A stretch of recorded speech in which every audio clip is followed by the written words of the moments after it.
हम अपने सहयोगी से चाहेंगे कि वो आग की लपटें जो अभी भी रुकने का नाम नहीं ले रही हैं उसे दिखाने का प्रयास करें, क्योंकि जिस तरह से ये घटना घटी है इससे तो स्पष्ट तौर पे यही कहा जा सकता है कि आखिर इसकी वजह क्या है। ये ऑफिशियल स्टेटमेंट आने के बाद पता चल पाएगा। मैं आपको बता दूं, इससे पूर्व कुछ दिन पहले हेरिटेज के आसपास एक मोमबत्ती की फैक्ट्री में आग लगी थी और वो आग भी काफी भयानक थी।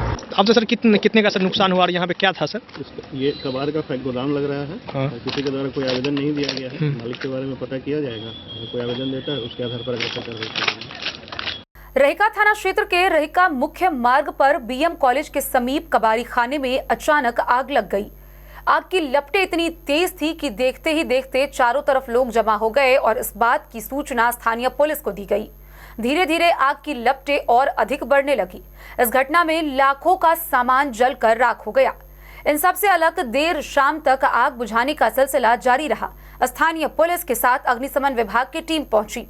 देर शाम तक आग नहीं बुझने के कारण अग्निशमन विभाग की दूसरी टीम को भी बुलाया गया। एक तरफ जहां देर शाम तक आग बुझाने का सिलसिला जारी रहा, वहीं दूसरी तरफ यह सबसे बड़ा सवाल आया कि इस आवासीय भूखंड के बीच में कबाड़ी खाना कब और कैसे खुला। इस बात की जानकारी प्रशासन को थी ही नहीं। प्रशासन अब इस बात की जांच में जुटी है कि इस आवासीय भूखंड के बीच में कबाड़ी खाना कब खुला।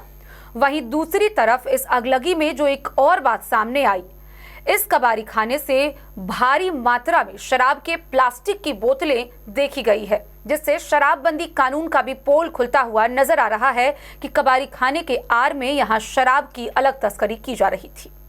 रहिका थाना क्षेत्र के रहिका मधुबनी मुख्य मार्ग के किनारे बीएम कॉलेज के समीप कबाड़ी खाना में लगी भयंकर आग से लाखों की संपत्ति जलकर राख हो गई। आग की लपट देख स्थानीय लोगों ने स्थानीय प्रशासन और अग्निशमन की टीम को सूचना दी। सूचना मिलते ही स्थानीय थाना पुलिस अग्निशमन की टीम सीओ घटनास्थल पर पहुंच आग पर काबू पाने की हर संभव प्रयास की, लेकिन देर शाम तक आग पर काबू नहीं पाया जा सका था। स्थानीय प्रशासन ने जिला से संपर्क स्थापित कर दूसरे अग्निशमन की टीम को बुलाया, फिर भी आग पर काबू नहीं पाया जा सका था। आवासीय भूखंड के बीच कबाड़ी खाना कैसे खुली, कब खुली, इसकी जांच में स्थानीय प्रशासन जुटी है।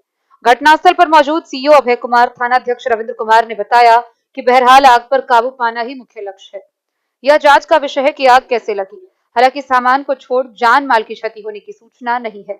वहीं शराबबंदी कानून लागू होने के बाद कबाड़ी खाना में भारी मात्रा में अवैध शराब की प्लास्टिक की बोतल पाई गई है, जो शराबबंदी कानून की पोल खोलने के लिए काफी है। इस वक्त हमारी मौजूदगी रहिका प्रखंड अंतर्गत बीएम कॉलेज के पश्चिम एक कबाड़ी खाना कहे या कबाड़ की फैक्ट्री कहे या कबाड़ की दुकान कहे, ये तो ऑफिशियल स्टेटमेंट आने के बाद ही पता चल पाएगा। लेकिन मैं आपको इतना बता दूं कि जो विजुअल्स में और जो स्क्रीन पे आपको दिख रहा है, ये आग की लपेटें स्पष्ट तौर पे ये बता रही है कि यहाँ जो कुछ भी हो रहा था वो लीगल था या इलीगल, ये तो जांच उपरांत पता चलेगा। लेकिन जब ये आग की सूचना प्रशासन को मिली, मौके पे रहिका सीओ अभय कुमार, रहिका थाना अध्यक्ष रविंद्र कुमार दलवल के साथ पहुंचे। एडिशनल एसएचओ संदीप कुमार भी अपने सहयोगियों के साथ यहाँ पे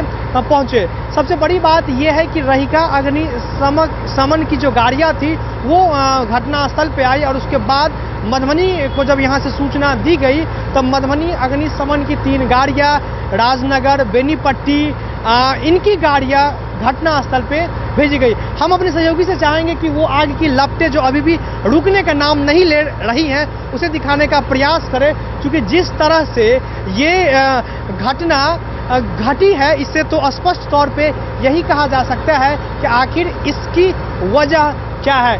ये ऑफिशियल स्टेटमेंट आने के बाद पता चल पाएगा। मैं आपको बता दूं, इससे पूर्व कुछ दिन पहले हेरिटेज के आसपास एक मोमबत्ती की फैक्ट्री में आग लगी थी और वो आग भी काफी भयानक थी।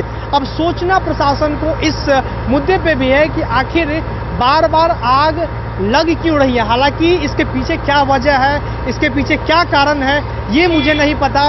लेकिन पुराने जब भी इस तरह की घटना सामने आती है तो बहुत सारे लीगल वे देखे जाते हैं। ये कबाड़ी खाना लाइसेंस लिया गया था, या अनलाइसेंस के तौर पे ये कबाड़ी खाना चल रहा था। मोमबत्ती फैक्ट्री के भी बारे में हमने सुना कि मोमबत्ती फैक्ट्री जिस दुकान में चलती थी, जिस घर में चलती थी, वो लोग सरकार से प्रतिबद्ध नहीं थे। हालांकि ये लोग जो भी घटनाक्रम तो कर लेते हैं, लेकिन इसका जो खामियाजा है वो जिला प्रशासन को भुगतना पड़ता है। फायर ब्रिगेड की वो तमाम लोग, वो तमाम पुलिस फोर्स अपनी जान को जोखिम में डाल करके इस आग को रोकने का काम कर रहे हैं। आपको स्क्रीन में भी दिख रहा होगा, और मुझे जहां तक पता है शायद 2024 के अंत तक ये सबसे बड़ा मामला है आग की लपेटों को लेकर के। अभी भी आप देख सकते हैं कि जिस तरह से ये लपेटें और जिस तरह से अग्निशमन की गाड़ियां बार बार एक्सटर्नल फोर्स को बुला करके ये लोग पानी की बौछार करवा रहे हैं, लेकिन उसके बावजूद अब तक कोई खास उपलब्धि हमें देखने को नहीं मिल रही है। हालांकि ये भी देखना होगा कि जो आग की लपेटें थी, चूंकि आसमान पूरा काले बादल से छा चुका है, उसमें कुछ न कुछ कमी तो आई है, लेकिन ये आग रुकेगी कब, इसकी लपेटें रुकेगी कब, आखिर नुकसान किनका हुआ, इसके ऑनर कौन है, ये स्पष्ट तौर पे यहाँ के जो सीओ साहब हैं, यहाँ के जो अधिकारी हैं, उन्हीं से हम जानने का प्रयास करेंगे। इसमें वो आग की लपेटें अभी भी देख सकते हैं, उसके अंदर कुछ ना कुछ इनफ्लेमेबल जो सामान मुझे लग रहा है वो रखा गया है। यहाँ जवान को आप दिखाने का प्रयास करेंगे किस तरीके से फायर ब्रिगेड के वो जवान अधिकारी, वो जवान फोर्स अपनी जान को जोखिम में डाल करके, महिला पुलिस की भी मौजूदगी हम देख रहे हैं, किस तरह से महिला कर्मी भी अपने फोर्स के साथ मौके पे डटी हुई है। तमाम यहाँ के अधिकारी, यहाँ के रहिका थाना अध्यक्ष, रहिका सीओ ने क्या कुछ कहा हम आपको बताते हैं। सर, यहाँ पे एक आग जनी की घटना हुई थी रहिका थाना अंतर्गत, तो सर क्या हुआ, कब सूचना सर? आप क्षेत्र अंतर्गत बीएम कॉलेज के पास कबाड़ के गोदाम में आग लगने की सूचना प्राप्त हुई। उसके बाद अग्निशमन गाड़ी नगर थाने से भी आई है, जयनगर से भी आई है, और तीनों गाड़ियों ने मिलकर आग पर काबू पा लिया। अगर किसी के द्वारा कोई आवेदन दिया जाता है तो उस पर अग्रतर कार्रवाई की जाएगी। अब तो सर कितने का सर नुकसान हुआ, और यहाँ पे क्या था सर? ये कबाड़ का गोदाम लग रहा है। हाँ। और किसी के द्वारा कोई आवेदन नहीं दिया गया है। मालिक के बारे में पता किया जाएगा, अगर कोई आवेदन देता है उसके आधार पर अग्रतर कार्रवाई की जाएगी। अपने सहयोगी साथ में नीतीश झा, रहिका, मधुबनी से। देखते रहिए डेन न्यूज मधुबनी।